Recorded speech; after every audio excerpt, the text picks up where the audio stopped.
नमस्कार heart talk Bharat में आपका बहुत बहुत स्वागत है। मैं हूं दिवाकर विक्रम सिंह। आखिरकार भारत के चुनाव में पाकिस्तान ने एंट्री ले ली है, लेकिन एंट्री का जो उसका अंदाज है वो बेचारगी भरा है। जी हाँ, आपको कुछ आश्चर्य लग रहा होगा, लेकिन भारत ने पाकिस्तान की वो स्थिति बना दी है कि पाकिस्तान को अब इस अंदाज में बोलना पड़ रहा है। और जो खबर है उसके मुताबिक जो मैं कह रहा हूँ इसका आपको अनुमान लग सकता है। आपको याद होगा कि मैंने एक वीडियो में गार्जियन अखबार के एक हवाले से संवाददाताओं की तरफ से सवाल पूछे गए कुछ ऐसी खबरों पर प्रकाश डाला था जिसमें राजनाथ सिंह से भी बातचीत हुई। और जब एक पत्रकार ने राजनाथ सिंह से सवाल पूछा कि क्या गार्जियन अखबार की वो खबर सही है जिसमें ये कहा गया है कि भारत ने पाकिस्तान में घुस करके 20 से अधिक आतंकी आकाओं को मारा, और हमने बताया भी था कि पिछले कुछ महीनों पहले जिस तरह एक के बाद एक ऐसी खबरें आती थीं कि अचानक पाकिस्तान के किसी महफूज शहर में घुस करके किसी भारत विरोधी तत्व को मारा जाता था, और मारने के बाद हमलावर बहुत आसानी से भाग जाया करते थे। और ये पूरे पाकिस्तान में ये घटना हुई। तब भी पाकिस्तान की तरफ से ये आशंकाएं जताई जा रही थी कि ये रॉ का काम है, अर्थात भारतीय खुफिया एजेंसी है, उसका काम है। और तब भी भारत ने आधिकारिक तौर पर विदेश मंत्रालय की तरफ से इस पर जो कुछ भी बयान देता था वो यही कहता था कि ये खबरें बेबुनियाद हैं, ये आरोप बेबुनियाद हैं, इसका कोई प्रमाण नहीं है, भारत ऐसा नहीं कर सकता। किसी स्टेट के मामले में या किसी स्टेट के अंदरूनी स्थान पर इस तरह की कार्रवाइयों को भारत नहीं करता, और करना भी चाहिए। लेकिन गार्जियन अखबार के बाद ये खबर बहुत प्रभावी हो गई, और तब और प्रभावी हो गई जब अमेरिका जैसा देश खुल के ये कहने लगा कि पन्नू के मामले में भारत ने सीमाओं को लांघा है, ये हमको अंदेशा है, भारत को इसकी जांच करनी चाहिए। और आज भी ये बात अमेरिका इस पर कायम है, और भारत बराबर सिरे से नकार रहा है कि भारत ने ऐसा नहीं किया है। कनाडा कहता ही रहा है, कनाडा तो अब एक और कदम आगे बढ़ गया। कनाडा तो अब ये कह रहा है कि भारत ने वहां पर होने वाले चुनावों में दखलंदाजी की और चुनावों को प्रभावित करने के लिए अपने सीक्रेट एजेंट्स को लगाया। कनाडा का ये नया आरोप है, और कनाडा अगर इस तरह का आरोप लगा रहा है तो हमें आश्चर्य नहीं हो रहा है। इसलिए इस खबर पर हम ज़्यादा आपको ले भी नहीं जा रहे हैं, उसको हम उतना महत्व ही नहीं देते, क्योंकि कनाडा तो पहले ही निज्जर के मामले में आरोप लगाता रहा है कि कनाडा भारत के जो सीक्रेट एजेंट्स के जो वहाँ पर स्पेशल एजेंट्स हैं वो ये कार्रवाई करा रहे हैं, और निज्जर के मामले में कुछ इस तरह का प्रमाण भी देता रहा, लेकिन वो प्रमाणित नहीं कर पाया। सवाल यह है कि कनाडा ने भी यही कह दिया, और ब्रिटिश अखबार गार्जियन ने पूरी तरीके से ये लेख लिख दिया। इसके बाद ये पूरी दुनिया में चर्चा होने लगी, और तब भी हमने ये बात कही कि अगर ये बात मानी जा रही पूरी दुनिया में कि भारत की इतनी ताकत है, भारत की खुफिया एजेंसियां इतनी सक्रिय हैं अपने देश विरोधी गतिविधियों को खत्म करने के लिए, तो ये तो बहुत अच्छा कदम है, और हमें इस पे गर्व होना चाहिए। और चुनाव के इस दौर में इस सफलता के लिए वर्तमान सरकार की तारीफ करनी चाहिए, हमने ये कहा था। और आज भी आपने देखा कि पाकिस्तान ने प्रतिक्रिया दे दी, और उस वीडियो में मैंने ये भी कहा था कि बहुत जल्दी पाकिस्तान की प्रतिक्रिया आने वाली है। बट प्रतिक्रिया इतने मजबूरी वाली होगी ये मुझे अंदाजा नहीं था।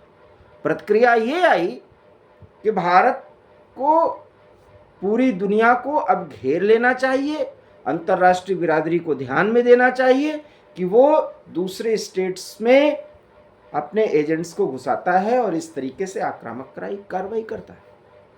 हालांकि गीदड़ भपकी दी है पाकिस्तान ने कि फरवरी 2019 की घटना को भारत को याद करना चाहिए। अब आपके मन में ये सवाल होगा कि 2019 की घटना क्या है? तो जब बालाकोट में एयर स्ट्राइक किया भारत ने, तो पहले तो पाकिस्तान बचता रहा, लेकिन 8 ही 10 घंटे में प्रमाण भी मिलने लगे, क्योंकि भाई बहुत बड़ी कार्रवाई भारत ने की थी।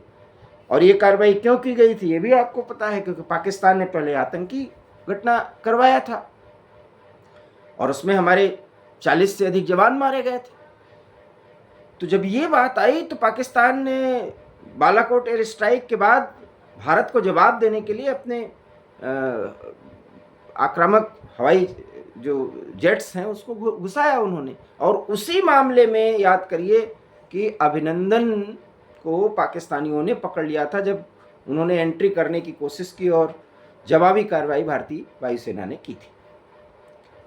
तो उसमें पाकिस्तान की क्या हालत भारत ने बनाई थी ये याद करिए, और ये आप सबको याद होगा। और पाकिस्तान ने जब आज कमेंट दिया राजनाथ सिंह के बयान का या भारत पे लगे आरोपों का, तो पहले तो अंतर्राष्ट्रीय बिरादरी से, मतलब एक आतंक को पालने पोसने पुष्पित पल्लवित या आतंक की फैक्ट्री जो भी आप कह लें, ये सब करने वाला देश अब अंतर्राष्ट्रीय बिरादरी से कह रहा है कि भाई भारत जो कर रहा है उसको देखिए। हालांकि ये लाजमी भी है, कूटनीति में ये बहुत अच्छा कदम भी है। पाकिस्तान जो ये कूटनीतिक कदम उठा रहा है, ये क्यों उठा रहा है? क्योंकि अमेरिका भी, ब्रिटेन भी और अब तो कनाडा भी, कनाडा तो कई मतलब 1.5 साल से इस तरह से कर रहा है। G20 शिखर सम्मेलन में कनाडा के प्रधानमंत्री ट्रूडो साहब आए थे तो उनको कोई हमने तवज्जो न दी। पहले तो वो चाह रहे थे कि बड़ी तवज्जो मिले भारत में, लेकिन उनको कोई तवज्जो नहीं मिली। पुराने जहाज से लौटने के लिए भारत में 3 दिन तक उनको इंतज़ार करना पड़ा। ये सब घटनाएं आपको याद होंगी। लेकिन अब कनाडा ने भी वो आरोप लगा दिया। तो कहने का मतलब ये है कि पाकिस्तान ने जवाब देने की बात की है, लेकिन बड़ी बेचारगी उसमें दिखती है। और साथ ही साथ एयर स्ट्राइक से लेकर या सीक्रेट एजेंट्स के माध्यम से भारत विरोधी गतिविधियों को खत्म करने की बात पाकिस्तान ने पूरी अंतर्राष्ट्रीय बिरादरी से ये कहा है कि वो भारत पर लगाम कसे। और जब मैं ये खबर देखता हूं तो मुझे फिर गर्व महसूस होता है कि आज भारत की ताकत ये है कि भारत ऐसा कर रहा है। अब सभी देश कह रहे हैं, पता नहीं लोग विश्लेषक ऐसा क्यों कह रहे हैं कि चुनाव के इस माहौल में इस तरह की बात उठना कहीं कोई नुकसान न हो जाए। बिल्कुल नहीं होगा। कोई भी राष्ट्रवाद का जहां मुद्दा आएगा वहां पर अगर भारत के इस कार्रवाई पर इस समय इलेक्शन के समय ऐसी बात उठ रही है, इसकी चर्चा हो रही है, तो हमें अपनी सेनाओं की ताकत, हमें अपने सुरक्षा बलों की ताकत पर पूरा भरोसा होना चाहिए। और ये स्थिति सरकार ने बनाई, ये मानना पड़ेगा, पहली बात। दूसरी बात, हमें ये मानना पड़ेगा कि हमारी खुफिया एजेंसियां जो पहले न के बराबर काम करती हुई दिखती थीं, आज वो इतनी सक्रिय हैं कि पूरी दुनिया में रॉ का या अन्य खुफिया संस्थाओं का भारत से उससे जुड़ी या मिलिट्री इंटेलिजेंस का इतना महत्व बढ़ गया है और उसकी इतनी ताकत बढ़ गई है। तो हमें इस पर भी फक्र होना चाहिए। तीसरी बात, अगर अंतर्राष्ट्रीय बिरादरी इसका विरोध करता है तो भारत को कूटनीतिक तौर पर इस पर जवाब देने का पूरा कारण बनता है, और भारत ने जवाब दिया। आप याद करिए, हमने इस खबर के शुरुआत में ही बताया कि राजनाथ सिंह से जब एक सवाल किया एक पत्रकार ने, तब उन्होंने ये बात कह दी कि हम तो घर में घुस के मारते हैं। और तब भी मैंने कहा था कि राजनाथ सिंह ने कह दिया कि हाँ, हमने घुस के मारा है 20 आतंकियों। हमने अपने पिछले वीडियो की हेडिंग भी यही दी थी। और प्रधानमंत्री ने चुरू की जनसभा में कहा, और प्रधानमंत्री चुरू की जनसभा के बाद आज भी सहारनपुर में बोले हैं, तो वो देश के सुरक्षा पर उन्होंने ये बात कही है। और मत भूलिए कि प्रधानमंत्री कह रहे हैं कि अभी सारे क्षेत्रों में तो आपने एक ट्रेलर देखा, अभी बहुत कुछ करना बाकी है। इसका मतलब आप समझिए, लोग तो पता नहीं आर्थिक क्षेत्र में या सामाजिक क्षेत्र में उनके और कार्यों की बात का आकलन कर रहे हैं। मेरा ऐसा मानना है कि भारत की जो सबसे बड़ी भारतीयों की इच्छा है, भारत की चाहत है और संसद से प्रस्तावित है 2 बार कि पीओके हमारा है, वो समय अब आ गया है। इसलिए जो ट्रेलर अभी बालाकोट या अन्य कार्यवाहियों में दिखा है, पूरी दुनिया में अगर जो आरोप लगा रहे हैं अगर उसमें सच्चाई है, तो आने वाले समय में चीन और पाकिस्तान को चेत जाना चाहिए, क्योंकि गलवान से लेकर के बालाकोट में सिर्फ अभी ट्रेलर दिखा है और बहुत कुछ अभी करना बाकी है। मतलब चीन और पाकिस्तान को नरेंद्र मोदी चुनावी रैलियों में भी प्रकारांतर से एक बड़ा संकेत और बड़ा संदेश दे रहे हैं कि अभी बहुत कुछ करना बाकी है। मैं इस नज़रिए से इस पूरे प्रधानमंत्री के बात को देखता हूं और हो सकता है कि जब उसमें कोई कार्रवाई सफल हो तो प्रधानमंत्री कहें कि मैंने चुनावी सभाओं में आपसे वादा किया था और वो वादा मैं पूरा करने की ओर अग्रसर हो चुका हूं। हालांकि इसमें बड़ी समस्याएं और बड़ी मुश्किलें आएंगी, लेकिन इतना ज़रूर है कि अब पाकिस्तान और चीन के संदर्भ में भी चुनावी सभाओं में ढेर सारी बातें होंगी। सत्ता पक्ष और प्रधानमंत्री इसके संदर्भ में ढेर सारी बातें करेंगे, विपक्ष इस पर करारा हमला करेगा। लेकिन जो भी हो, ये चुनाव है और इसमें ये सब होता रहता है।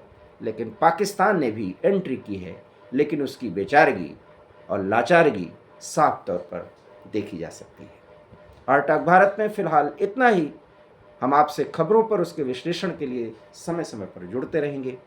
मेरा ये वीडियो पसंद आया हो तो प्लीज़ इसे लाइक करिए, इसे शेयर करिए। मेरे चैनल हॉट टॉक भारत को प्लीज़ सब्सक्राइब करिए। बहुत बहुत धन्यवाद। नमस्कार।